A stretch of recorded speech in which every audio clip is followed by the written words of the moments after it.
Shalom Bapak Ibu Saudara yang dikasihi oleh Tuhan, saya Timotius Widodo. Hari ini kita mengucap syukur Tuhan sudah menyertai dan memimpin kita.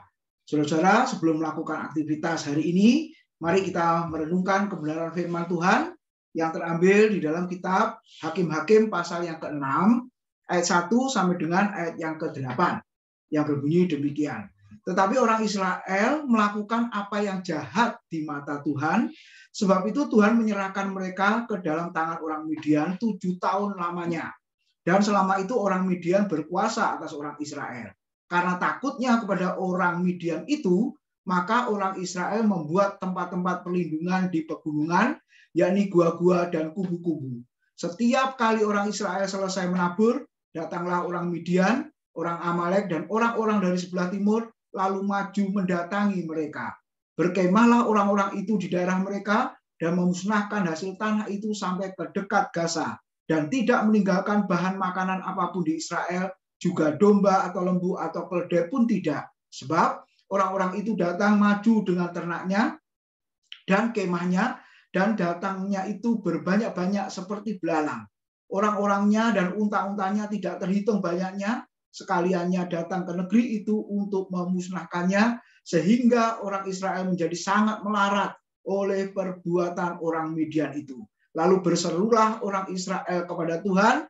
Ketika orang Israel berseru kepada Tuhan karena orang Midian itu, maka Tuhan mengutus seorang nabi kepada orang Israel yang berkata kepada mereka, beginilah firman Tuhan Allah Israel, akulah yang menuntun kamu keluar dari Mesir dan yang membawa kamu keluar dari rumah perbudakan. Amin. Saudara, ketika kita melihat kitab Hakim-Hakim, kita boleh menyimpulkan bahwa kitab para hakim itu terbentuklah suatu pola.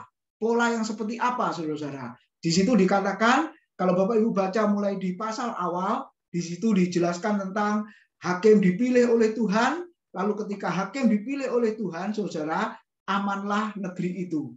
Setelah hakim itu meninggal, firman Tuhan mengatakan orang Israel berubah setia dengan melakukan kejahatan. Lalu ketika orang Israel berbuat jahat di hadapan Tuhan, maka Tuhan menghukum mereka, saudara.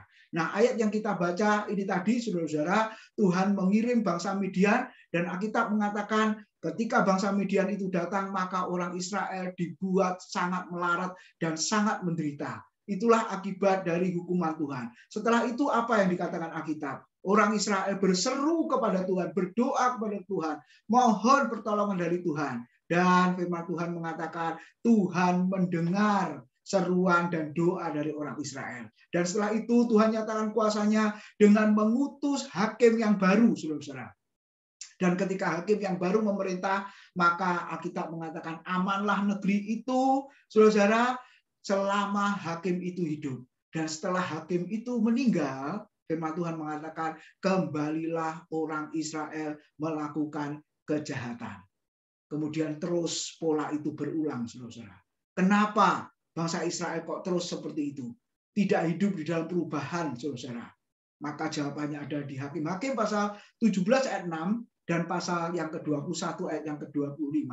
Di situ dikatakan pada zaman itu tidak ada raja yang memerintah, dan perhatikan saudara-saudara, setiap orang berbuat apa yang benar menurut pandangannya sendiri. Bapak Ibu, lihatlah, karena hakim yang memimpin bersifat sementara, dan Alkitab berkata tidak ada seorang raja yang punya otoritas untuk membawa umat Tuhan untuk kembali kepada Tuhan, untuk takut akan Tuhan, dan akibatnya apa, saudara? Orang Israel berbuat menurut apa yang dipandangnya benar. Tidak peduli menurut hukum, menurut aturan, menurut orang lain itu benar. Yang penting secara pribadi, kalau dianggap benar, mereka melakukannya. Bapak, Ibu, Saudara, kita boleh merenungkan di dalam bagian ini.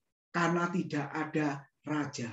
Bapak, Ibu, hari ini, hari Minggu, saudara-saudara, kita diberi kesempatan untuk beribadah kepada Tuhan. Diberi kesempatan untuk melayani Tuhan sepanjang hari ini. Dan firman Tuhan menjelaskan kepada kita, siapa raja yang sesungguhnya dalam hidup kita. Siapa yang menjadi raja dalam gereja dan pelayanan kita. Tentunya adalah Tuhan Yesus Kristus. Itu dia adalah raja kita. Kalau saya dan saudara menyadari bahwa kita memiliki seorang raja, pribadi yang sangat berkuasa dalam hidup kita, maka kita tidak boleh seperti orang Israel, berbuat menurut apa yang dipandangnya benar. Saudara-saudara, kenapa seringkali orang Kristen gagal untuk hidup sesuai dengan kehendak Tuhan? Karena jawabannya belum menjadikan Kristus Yesus sebagai Raja dalam hidupnya. Oleh sebab itu, firman Tuhan hari ini mengingatkan kita, jadikanlah Kristus sebagai Tuhan dan Raja kita.